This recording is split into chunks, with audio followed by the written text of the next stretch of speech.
what if I want the symbols outside of the portrait? The symbols shouldn't be inside of the face, but outside. And so this is a question some people have asked. In this video, you will see the different ways of drawing symbols instead of having them inside the face, but outside of the portrait.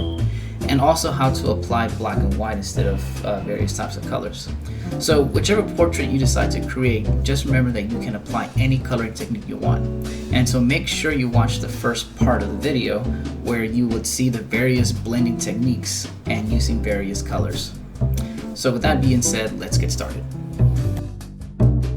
When you are deciding to make the symbols outside of the frame of the face, make sure that you will draw the facial features, such as the nose, the mouth, the eyes, and in my case, the glasses, and then also the hair.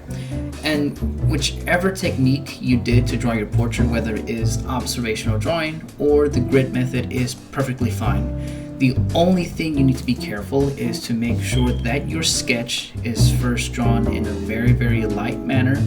So in the event that you make a mistake, I've made several in here, you can easily erase them and they won't leave any permanent dents or indentions in the paper, and of course the pencil lead won't leave a mark. And also just make sure that once you are done, you can finalize your drawing by pressing down with the pencil, or if you have a micron marker, you can start finalizing the marks, just like I'm doing right here. So I am satisfied with my drawing, and I am pressing down harder with the pencil because I am satisfied with the way that my drawing looks like.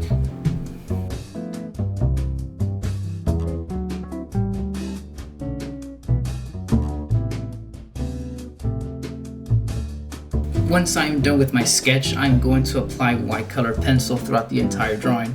And the reason this is because I want to make sure that once I apply white first, I can get the correct, gray tones. So for example, I am making a white circle here, and I'm going to apply black from darkest to lightest. And so once I apply then the amount of black that I'm satisfied with, I am going to apply white, and it makes me a nice gray.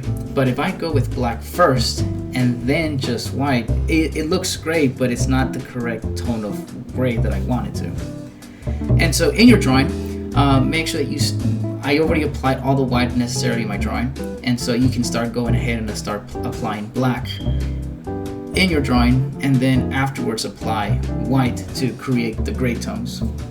Now, you can apply this with layers and layers and layers, so just because you applied white doesn't mean that you're done. You're going to be applying layers of black and white, and then making sure that these create your darkest black tones and then your lightest white tones. So it takes practice, and so make sure you guys practice on the back of your paper if you're not sure if you're doing it correctly. So as I'm working on the sleeve here, I'm adding more layers of black, and of course I'm leaving the center area to be a little bit gray, so that way you can have your darkest to lightest. And so make sure that when you are blending that you go in the direction of the sleeve, or the direction where things are heading to. So I'm kind of going in a diagonal direction since the sleeves are diagonal. And as you are coloring, notice that I'm adding layers and layers and layers. I went with black, I went with white, it created gray. I go back with black, and I make sure that I go on the edges to make sure that those are the dark areas. And then I go back with black again to make sure that they are, blending. And so this is called varnishing or burnishing. Different people have different ways of saying it. But as you add layers, you're adding layers to these that you can add up to them, and you can actually blend these in to try to make these a little bit smoother. Now, as I'm coloring the center part of the shirt, it is actually a much lighter gray, and so I am not trying to apply so much black in here. This area is going to require more white than there is black, and so I am going to be adding layers and layers and layers to make sure that this gray can actually become very nice and smooth.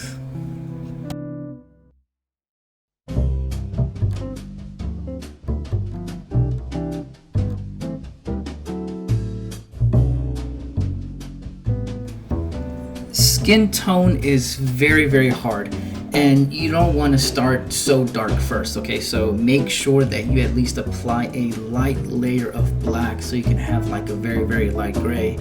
So I would recommend that your darker tones go towards the end when it comes to skin tone, because you don't want to have your skin being too dark.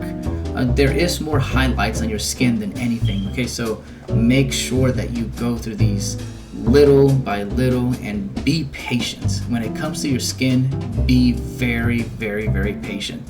Pay attention to the creases. There are actually certain bumps that kind of define the shape of the head, above the eyes and especially on the nose. So when you are coloring your nose, it is not a solid line that goes from your eyes to your nose to your nostrils. The shape of the nose is determined by shadows, and so make sure that you are very, very careful when you are doing your face. So work your way from light and then work your way to dark.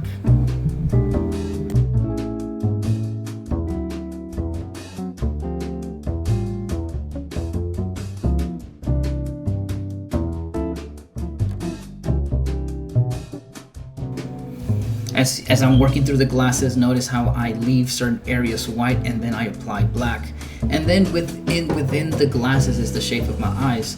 And so go with the light tone first also, and then kind of give your darker tones afterwards. So this is what makes skin color very, very hard. You're either too light, but then if you put too much black, it'll make your skin, much more darker than necessary.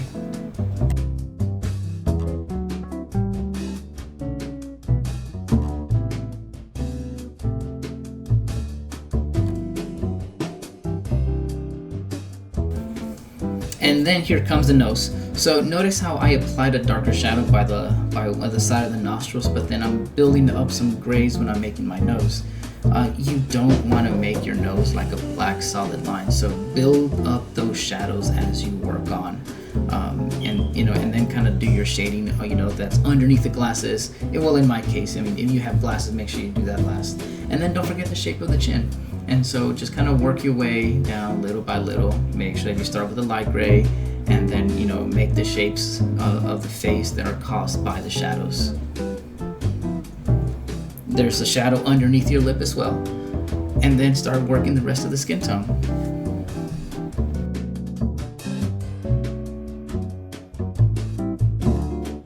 And then start giving some definition to the lips. Your lips is another small area, so make sure that you don't color your entire lip. Leave a little bit of the area in the center with white, so that way you can have that highlight that is determining the shape of the lip.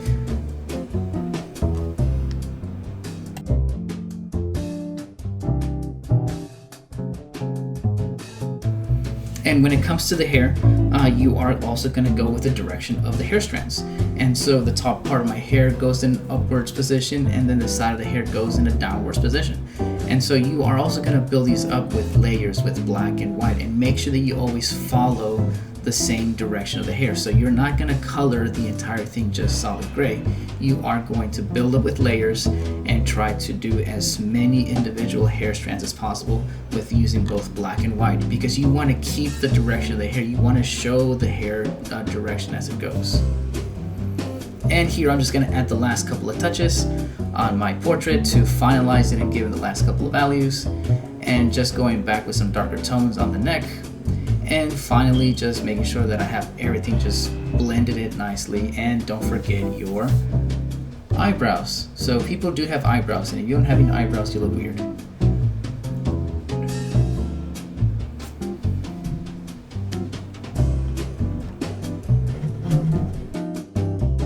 So this is the picture that I used.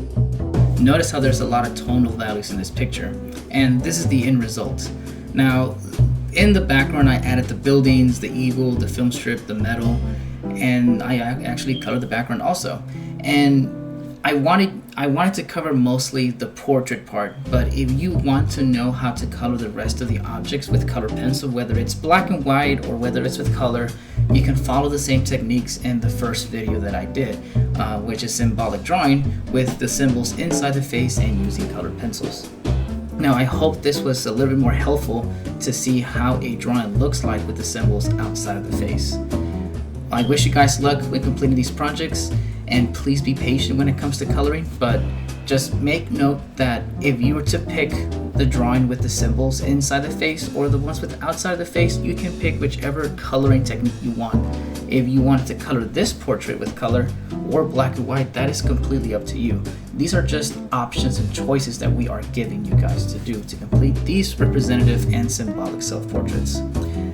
Well, have a nice day, please take care of yourselves, and good luck with your projects.